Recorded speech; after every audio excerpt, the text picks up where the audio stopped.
নির্বাচন দেবে না তো ভাইয়া? হ্যাঁ হ্যাঁ, মানে আপনি বলেন দেশটা কি শান্তি আছে এখন? হ্যাঁ, আপনি কি আগের থেকে এখন ভালো আছেন?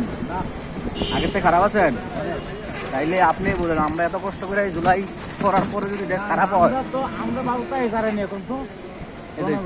জনগণ করে নিয়ে, হ্যাঁ হ্যাঁ, আপনার ইনকাম কি আগের থেকে বাড়ছে না কমছে? হ্যাঁ, অর্ধেক নাই, অর্ধেক কমে গেছে। তার মানে এই জুলাই হওয়ার কারণে আপনি ক্ষতিগ্রস্ত।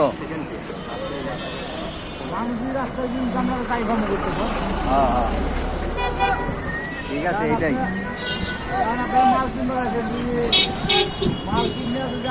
লাভ না করতে পারে, হ্যাঁ, আর ওই মাল যদি আপনারা বিক্রি না করতে পারেন, আপনি কি ঢাকাইবেন?